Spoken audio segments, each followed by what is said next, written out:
If you're an audiophile with a shelf full of CDs, 2026 is actually a fantastic time to buy a dedicated CD player. But there's a problem. There are still way too many CD players out there, some overpriced, some outdated, and some that simply don't make sense when you compare them with the competition. So today I'm cutting through all of that. I've narrowed the market down to 4 CD players worth your money in 2026, from the affordable sweet spot all the way up to genuinely high-end territory. And I'm not just going to tell you which one sounds best, I'll tell you who should buy each one, what makes it special, and when you should spend more. Let's get into it. Number 4, Marantz CD6007. If you want a serious hi-fi CD player without spending a fortune, the Marantz CD6007 is still one of the safest recommendations you can make, especially if you're building your first proper 2-channel system. It has earned a strong reputation among audiophiles for delivering detailed, dynamic, and musical sound, while also offering impressive build quality for its price. You get both analog and digital outputs, giving you the flexibility to use its internal DAC today or connect an external data later as your system evolves. There's also a front USB input that supports high-resolution PCM files up to 24-bit 192K Hz, along with DSD128, making it more versatile than a basic CD-only player. But here's the important part. Don't buy the CD6007 simply because of its DAC chip. The chip is only one part of the equation. What really matters is the complete implementation, including the power supply, analog circuitry, transport mechanism, digital filtering, and Marantz's HDM technology. All of these elements work together to create a refined, engaging, and musical presentation. The result is clean detail, convincing stereo imaging, good separation, and plenty of rhythmic energy without becoming overly bright or clinical. So who should actually buy it?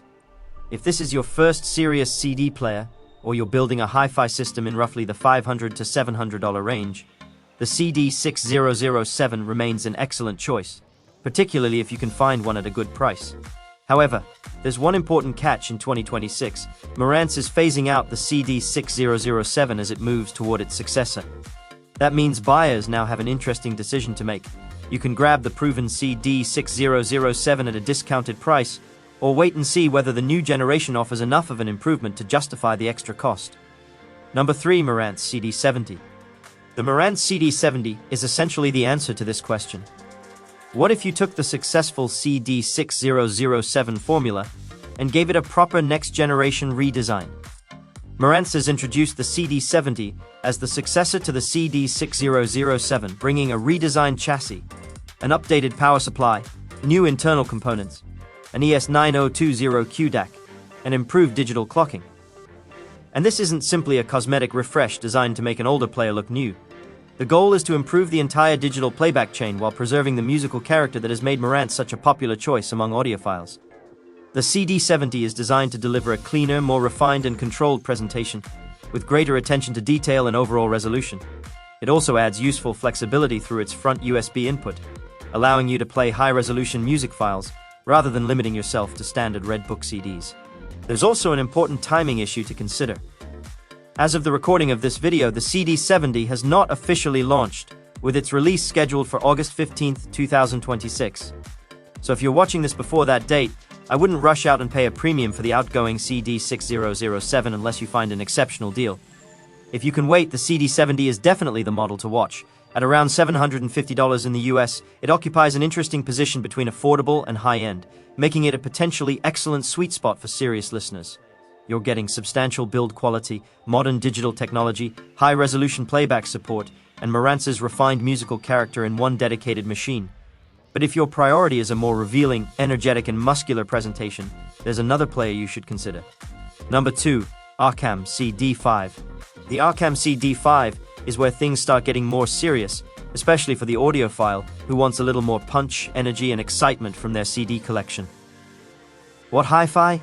Currently places the CD5 among its recommended mid-range players, praising its engaging, punchy, and muscular presentation, and that's exactly what makes it stand out from more relaxed-sounding alternatives.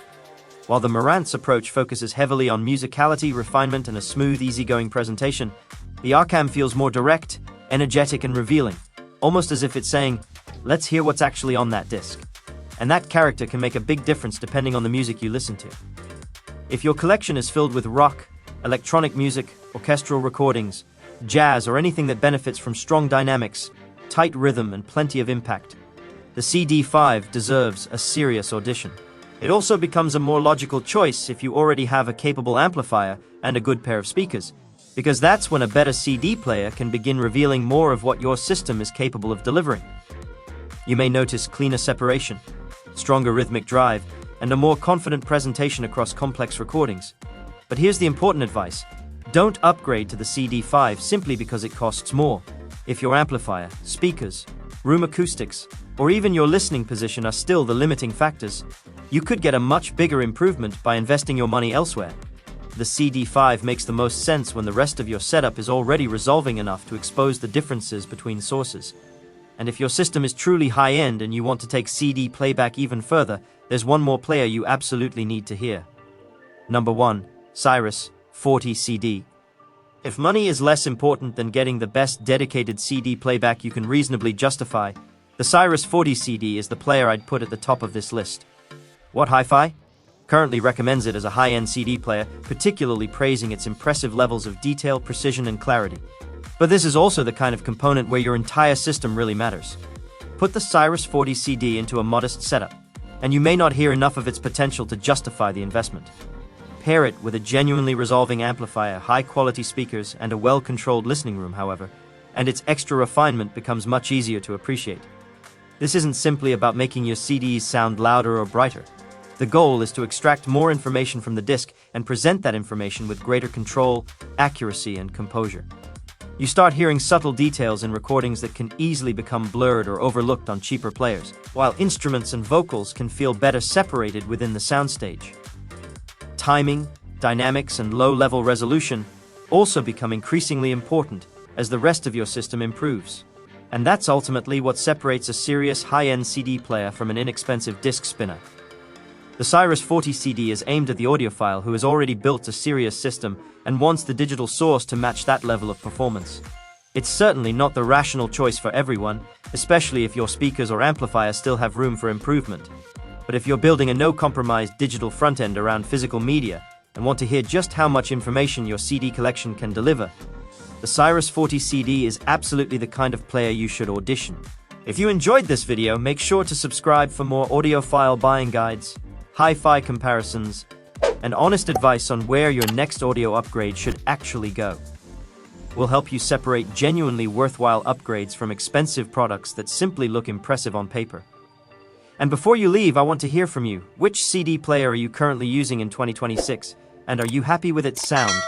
Drop your answer in the comments, and let's compare your setup with the community.